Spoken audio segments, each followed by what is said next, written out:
मैं एकदम 16.5 साल का हो के आया था यहाँ पे। अच्छा 15 अप्रैल 1931 है हमारा, देख लो।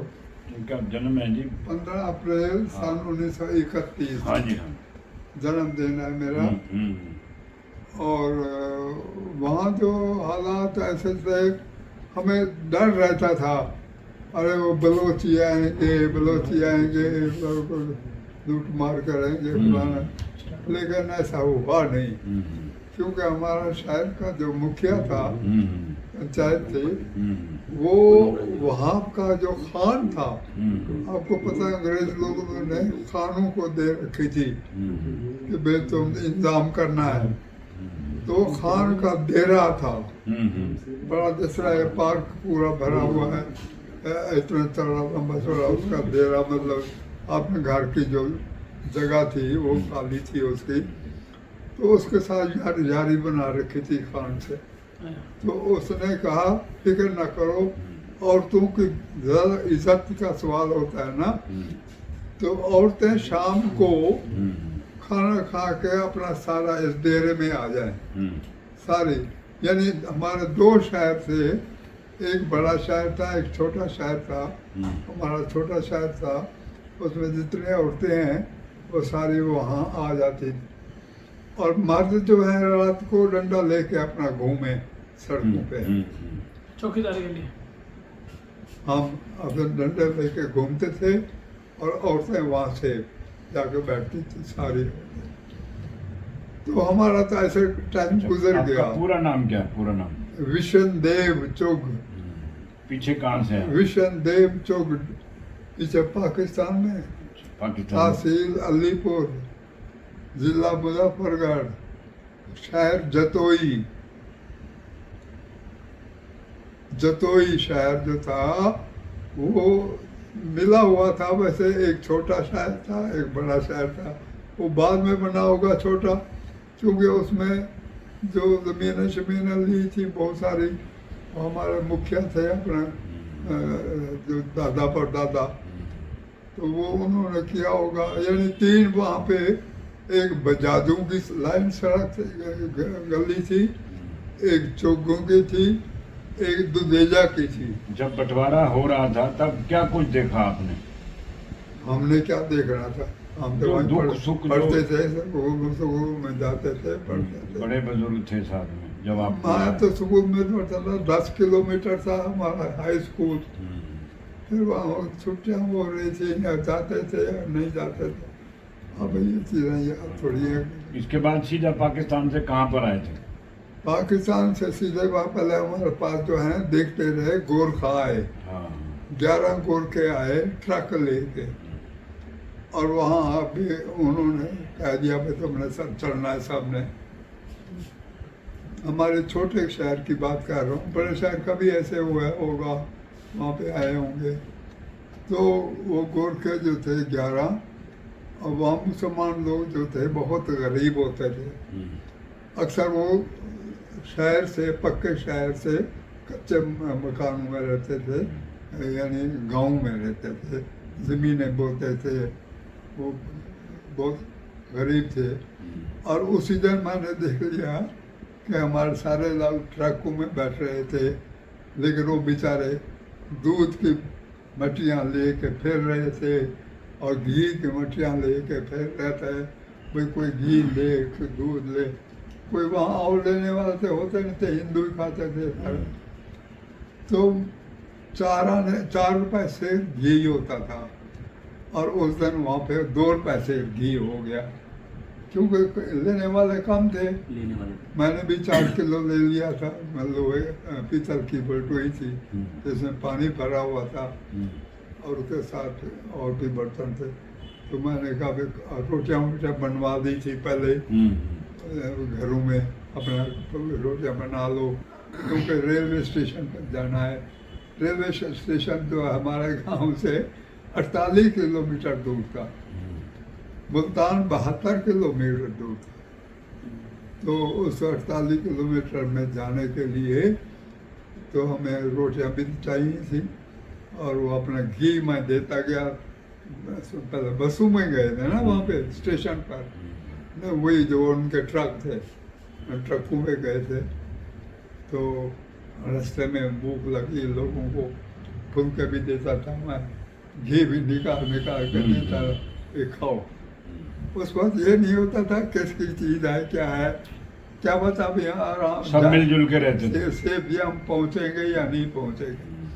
लेकिन 11 आदमी ने जो है हमें गाड़ी में जब बिठाया, पूरा कंट्रोल रखा, ड्राइवर के ऊपर बैठा रहे एक गोरखा, खबरदार तुमने कहीं रोका तो वो साले रोक देते थे, फिर लूट लेते थे मुसलमान। तो बिल्कुल नहीं ठहरने दिया। मैंने जब लाहौर आया, लाहौर से पहले थोड़ा था, और वहाँ थोड़ी देर के लिए रुके, लोगों ने जंगल पानी जाना होगा या कोई बात है।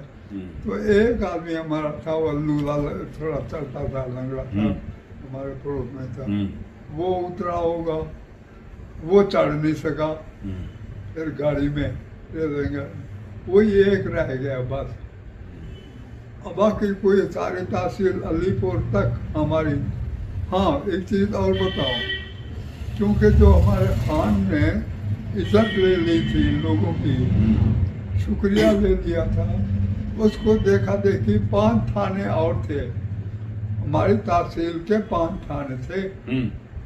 अलीपुर था, जतोई था, खैरपुर था, सीतपुर था और शायर सुल्तान था।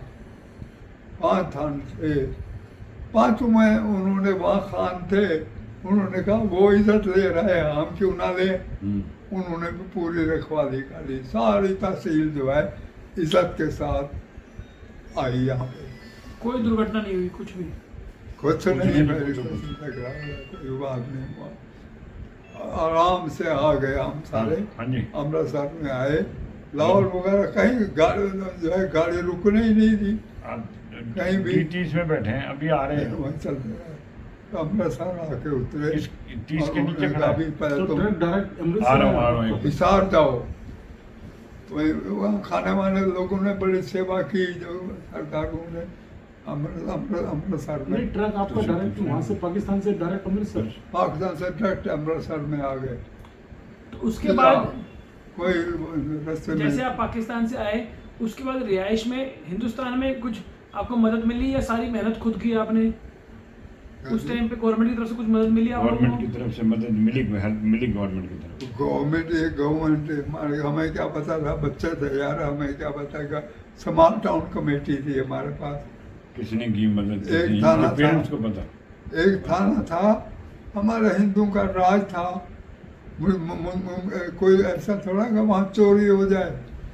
थानेदार वगैरह सब जो है हमारे डांट के रखते थे मुसलमानों को, पेरवाट होते थे मुश्किल, यानी और चोरी जैसी होती थी, भैंस की चोरी हो गई, ऊँट की चोरी हो गई, उनके पेरवाट भी होते हमारे, वो पाँव देखते थे, ये भैंसें कहाँ जा रही हैं, कहाँ जा रही। उस गांव में वो पकड़ी गई और वो वापस आ गई। तो मतलब ये कोई चोरियाँ नहीं। आप लोग कितने दिन तक कैंप में रहे हुए? कैंप में? टेंट में टेंट में कितने दिन? टेंट में से रात को हम जनाब अमृतसर हिसार में पहुंचे, रात को 9 बजे करीब 8 बजे। वो कहने के जी स्टेशन पे क्या, कैंप में चलो जी। कैंप 1-2 किलोमीटर पर रहता। हर रात को वहाँ पहुँच गए 9 बजे। और बताओ सब सो रहे हैं, टेंट लगे हुए हैं, हमें कौन दे कुछ, हमें कोई टेंट रात को कौन दे, कहाँ से दे कोई। और मैंने याद है मुझे, और बरसात भी थोड़ी थोड़ी हो रही, दिसंबर का महीना था। दिसंबर में बरसात जब थोड़ी थोड़ी बूंदें हुई रात को, अब हम कह जाए, हमने टाट के टूटे फूटे पड़े हुए थे, कहीं टुकड़े पड़े हुए थे, कोई कुछ होता है, वो लपेट के सो गए। बैर सारी रात काटी हमने ऐसे बरसात बैर में, उसमें कैंप में। 10 दिन। फिर दूसरे दिन हुआ, फिर हमें रजायाँ भी मिली, टेंट में मिले, और वहाँ पे हिसार में रहे। 2-4 महीने रहे वहाँ पे। मार्च में तकरीबन हम चले गए थे सोनीपत। अलाटमेंट हुई फिर बाद में तहसील वाइज, तहसील अलीपुर को तहसील सोनीपत अलाट हुई, और जो उसके थाने थे इसके थाने थे, इसका थाना हमारा गन्नौर था, इस वजह से हमें फिर बाद में गन्नौर हुई। पहले सोनीपत रहे टेंट में, और वहाँ पे रहने के बाद मैं स्कूल में दाखिल हुआ। 10वीं में पढ़ता था मैं, किताबें मेरे पास थी नहीं, मैं किताबें वहाँ मुसलमानों को दे आया था। मुसलमान दोस्त जो थे लड़के, वो कहने लगे मुझे किताबें दे दे, एक किताब मुझे स्लेट दे दे, बड़ी स्लेट होती थी मेरे पास। खैर जैसा भी है, हमारे पास किताबें नहीं थी। मेरे पास एक मेरा रिश्तेदार था, मैंने कहा भाई तू किताबें लाया है तो हम पढ़ेंगे। तो हाँ कहाँ हम करता, लेकिन वो भी खार खाने गया कि ये क्यों पढ़े, ये क्यों अच्छा नंबर ले जाए। खैर जी, मैंने ये किया कि जो अपना टीचर पढ़ाता था वो कहता था ना किताबें खोलो भाई, किताबें फलानी ये पढ़ाता हूँ, तो कौन पढ़ेगा? मैंने कहा ये मैं पढ़ूंगा। अब मेरे पास किताबें तो होती नहीं, मैं अपनी पढ़ाऊँ, तो जो साथ वाला बैठा होता लड़का, उसकी किताब मैं छेड़ लेता था, पढ़ता था, क्योंकि उसके सामने वो बोल नहीं सकता था। तो मैं अच्छी तरह समझ लेता था जो टीचर ने पढ़ा दिया। फिर जो कमज़ोर बच्चे होते थे मैं उनको पढ़ाता, ऐसे नहीं प्रिंसिपल पढ़ाता था, मेरा पक्का काम हो जाता। तो पक्का यही है। तो 4 महीने में इम्तिहान देना था 10वीं का, अगस्त में, 26 अगस्त को इम्तिहान था। तो मेरे नंबर जो है फर्स्ट डिवीजन के आए, यानी 70% नंबर आप समझे मैट्रिक में लिए, बगैर किताबों के। बगैर किताबों में, और लोगों से किताबें छीन के पढ़ी खुद। हाँ, उनको फिर पढ़ाया, हाँ, फिर मास्टर कमजोर बच्चों को, तो मेरा पक्का हो जाता था। कौन से सन की बात है? हाँ जी, कौन से साल? सन कौन सा? सन 1948 में, 48 में। बताओ। अगस्त में मैंने तब मैट्रिक का इम्तिहान दिया, तो मेरे 70% नंबर आए सोनीपत बोर्ड में, बोर्ड एग्जाम सोनीपत में दिया? बोर्ड में। Punjab university, university. Punjab university का। ऐसे एम ए जब मैंने किया, अपने रो पीट किया, एफ ए दिया, फिर बी ए किया। एम ए में मैंने हिस्ट्री नहीं ली हुई थी, बी ए में हिस्ट्री नहीं थी, और मुझे शौक था एम ए हिस्ट्री करने का। और मैं पंजाब यूनिवर्सिटी के लिखूँ, वो कहते हम तो महिलाओं नहीं करते, बी ए में तो पढ़ा नहीं सब्जेक्ट, और तो एम ए दे देगा। और मैंने कहा मत दो मुझे। मैंने अलीगढ़ यूनिवर्सिटी से बात की, हमारे वहाँ के लोग जो थे सोनीपत के, गन्नौर के, वो लोग जो है अलीगढ़ से जो देते थे भी शायद पास हो जाएंगे, लेकिन वहाँ पास नहीं होने देता था। वो वाइवा होता था, वाइवा मतलब ज़बानी भी पूछते थे कुछ आता भी है कि नहीं आता, तो वो उसमें फेल हो जाते थे। इस बार जो वाइवा में फेल, वो हमेशा एम ए में फेल। और मैं जब गया, मैंने पहले जाके बोर्डिंग हाउस में गया, मैं देखूं कितने, सुना था मुसलमानों को पास करते हैं, हिंदू को नहीं करते। अरे मैंने कहा मैं देखूंगा। मैं गया जी बोर्डिंग हाउस में, जितने मुसलमान थे एम ए में अपियर हुए थे 14-15 थे। उसमें जो बैर चढ़ाते थे, शहर वाले तो होते पता नहीं कौन होंगे, लेकिन बैर वालों को मैंने उनके रोल नंबर नोट किए। मैं इनके देखूंगा कि ये कितने पास होते हैं, क्या होता है। हर दिन मैंने वो पास करने के बाद वाइवा हुआ। पहले फिर जो वो इम्तिहान जो होता है पहले 2 साल का होता है ना एम ए, बस पहले जो था, पहले में वो मुसलमान बैठे, पहले लिखित पेपर हो गया, और इसके बाद वाइवा हुआ। मुझे कहने लगा जी ओरिजिनल किताबें पढ़ी थी। वो मैंने कहा ओरिजिनल किताबें क्या होती हैं पता नहीं, हमें तो किताबें तो वैसे नहीं थी, तो ओरिजिनल किताबें मैं कहाँ से लाऊं। ओरिजिनल किताबें वही है, तो उसके जहांगीरी, तो उसके बाबरी, और वही उस बात की किताबें जो लिखी गई थी वो किताबें, वो ओरिजिनल किताबें थी, पर्शियन वगैरह में थी, उनको ट्रांसलेशन होगा इंग्लिश में। तो मुझे 22/50 मिले नंबर, पास तो हो गया। 22/50, 50 नंबर का वाइवा होता था, वो 50 नंबर में से मुझे वो नंबर मिल गए 22। मैं वैसे प्रीवियस में पास हो गया। फिर फाइनल में मुझे पता लगा ये किताबें जो है ओरिजिनल कौन सी है। मैं कहा बच्चा जामिया में, मैं गया जामिया में, मैंने कहा मुझे लाइब्रेरी के मेंबर बना दो। 5 रुपए की रसीद काटी। जामिया में ऐसा था कि 5 रुपए की रसीद बनी, जब फिर किताबें छोड़ दोगे तुम लाइब्रेरी, वो 5 रुपए वापस करते थे। रिफंडेबल थी। मैंने 5 रुपए वापस नहीं लिए थे। मैंने किताबें उनसे ली, 2 किताबें ले आता था, तो उसके जहांगीरी, तो उसके बाबरी, क्योंकि मैं तो उनकी पर्शियन भी जानता था, उर्दू भी जानता था, सारा कुछ जानता था। और जनाब मैंने, और लोग सारे जो हैं वो गाइडें पढ़ते थे। ओरिजिनल किताबें कौन पढ़ता है, गाइड पढ़ते थे, और गाइड में मैटर तो वही होता है, लेकिन नाम उनका यही है भी ओरिजिनल किताबें चाहे ओरिजिनल है।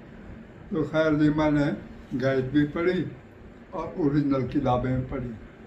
मैंने कौन सारी पढ़ सकता था, मैंने जो इम्पोर्टेंट टॉपिक होते थे सारे, और वो उनका मैं अच्छी तरह देख लेता था।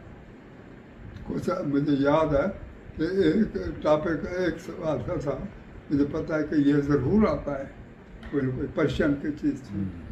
ये फोटो कौन से सन का है? फोटो इनका है? ये सन 48 का। ले आप नहीं, 48 का। सन 48 में तो आए थे हम। अच्छा जी, 1948 का फोटो है। नहीं, हाँ 48 52 का होगा, 50 का होगा। हाँ, 20 साल से ऊपर होंगे। 52 में होगा। तो यानी ये जब MA की डिग्री मिली थी, ये वही थी।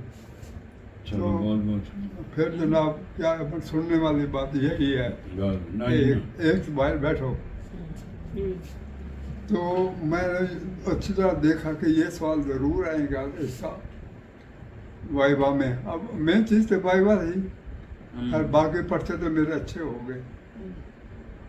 और वाइवा में क्या क्या, जैसे आप बैठे हैं, वो तो हिंदू था, चेयरमैन, 2 मुसलमान इधर, 2 मुसलमान इधर, और यहाँ सवाल जवाब देने वाला ही इधर सामने। तो कई सवाल पहले पूछे कि बताओ जी कौन सी ओरिजिनल किताब पढ़ी है। मैं 37 किताबों की लिस्ट निकाल के रख गया था, 37 मैंने कहा ये किताबें पढ़ी मैंने सर। वो तो खुश हो गए भाई, हाँ ये आदमी है। लेकिन गलती देखो, पहले पूछे कि ये इस किताब को किसने लिखा था। मैं थोड़ा सा गलती कर बैठा, और फिर मैंने अपने आप को ठीक किया। मैंने कहा नहीं जी मैंने इससे गलती हो गई, ये था। खैर कोई बात नहीं, उन्होंने समझ लिया कि ठीक है। और सवाल पूछते रहे। एक सवाल ऐसा पूछा जो मुझे पता था ना कि ज़रूर आएगा, मैंने उसको पर्शियन में याद कर लिया था। इंग्लिश में तो वैसे जवाब नहीं है, जो किताब में पर्शियन में लिखा हुआ था, इतने हजार कई साल पहले की किताब, उस पर्शियन वाली लाइनों में उसका जवाब मैंने रट लिया था। अब जनाब उन्होंने जब पूछा तो मैंने तो उनको पर्शियन में जवाब दिया। और मुसलमान क्या जाने साले, मुसलमान वही बैठे थे, किसी को आता था नहीं, लेकिन अप्रिशिएट तो करना था उन्होंने, ये तो ओरिजिनल थे और ये पर्शियन पर जवाब दे रहा है। अच्छा पश्तून पढ़ा।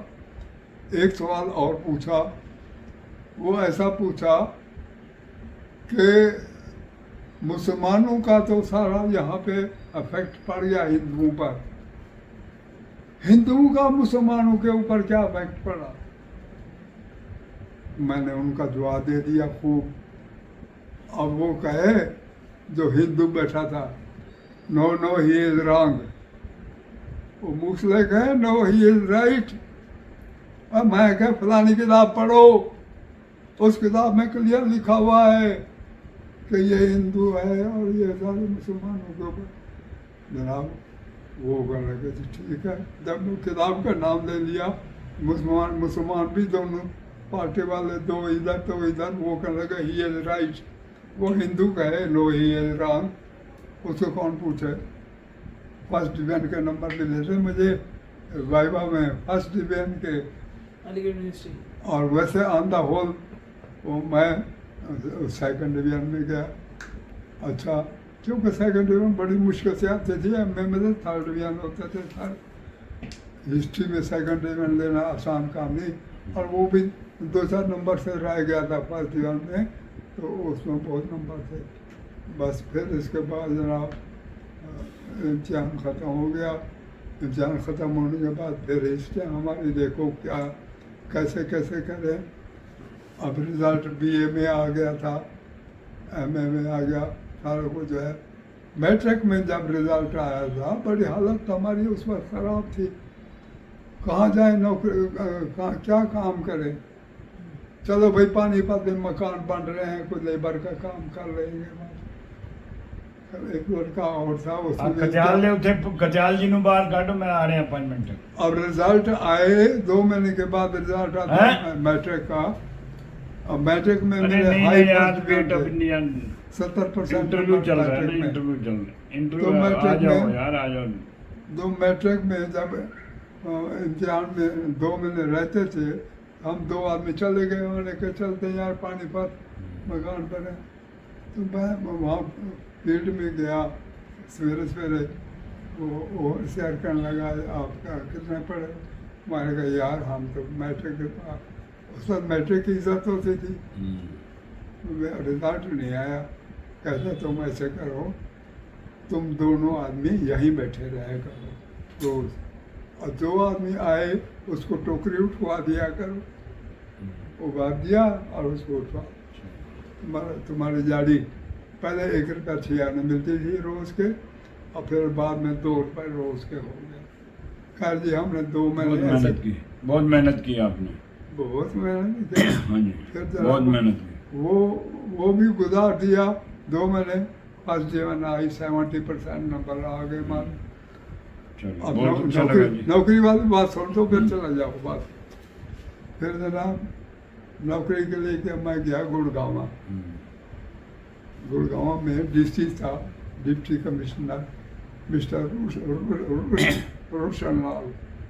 वो हमारे गनौर का आदमी था, वो जतोई का आदमी था पाकिस्तान का, और वो हमारे रिश्ता भी लगता था, क्योंकि हमारे दादे की बहन जो थी वो उसकी ब्याही हुई थी उस खानदान में, जैसा भी है।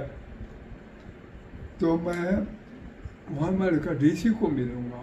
अब मैं कहाँ से कागज लाऊँ, कहाँ से पेन लाऊँ, किसी का एक कापी थी या दुकानदार को मैं करना पन्ना फाड़ दे, एक पन्ना फाड़ के मैंने एप्लीकेशन लिख दी उसके ऊपर, और मैं डीसी के कोठी में चला गया। डीसी में मैंने रोशन लाल को कहा, मैंने कहा देखो मैंने 8-10वीं एग्जाम में मैट्रिक में किया, 70% नंबर हैं और नौकरी को इजाज़त दे दो। तो उसने जनाब लिख दिया उसके ऊपर, एक्साइज जो ऑफिसर था सिविल सप्लाई डिपार्टमेंट में, इंग्लिश में लिख दिया। वही वर्ड मुझे याद है, कहीं नहीं भी हम अकोमोडेटेड एनीवेयर, यानी उसने ये कहा कि हाँ ये कहीं लग सकता है। चलो इसका मतलब ये साफ ऑर्डर नहीं करते डीसी अफसर लोग, ये पॉइंट उनको इशारा करते हैं। वहाँ गया, उसने कहा जी जूनियर क्लर्क की ज़रूरत वैकेंसी नहीं है, एक सीनियर क्लर्क की वैकेंसी है, हम आपको सीनियर क्लर्क लगा दें। चलो बहुत अच्छा लगा जी आपका इंटरव्यू लेने से, पता लगा भी क्या कुछ हुआ। जब पाकिस्तान से आए, दुख देखा, सुख देखा, अब सुखी सुख है, अब सुखी सुख है। प्रिंसिपल रिटायर हुए जी, ये भी, इनकी वाइफ भी, वो शायद एज में कम है इनसे, तो वो ये 94 साल की उम्र है। प्रिंसिपल रिटायर हुए। इनका एक बेटा आपकी है। एज क्या है सर? एज उम्र बताओ। एज जो है अब 15 अप्रैल बता रहा हूँ, 15 अप्रैल को उम्र कितनी है? उम्र कितनी है? 93 साल हो 93 गए। साल हो गए। 93 से पूरे हो 86 गए में तो मैं पढ़ा अप्रैल हूँ। में। 86 हाँ, अब 4 महीने 86 में ऊपर- तो हमारे प्रिंसिपल थे। 4 40 साल महीने पहले तो वो ऊपर पढ़े। हाँ। अब आगे तो- 4 महीने 35 साल तो ऊपर मेरे है। को हो गए। ये महाराज ये 94 हीरा कितों मिलना अब था 94 लग रहा है। ये तो बिल्कुल साढ़े थे गुरु जी। ठीक है जी, बहुत अच्छा और लगा। यार कोई सेवा नहीं नहीं, करना बस ये होगी। सेवा होगी। ऐसे क्या देखो, लेते हैं, आओ जी। सारी बैठी नहीं है। नहीं, बहुत मैं पार्क में जाता हूँ।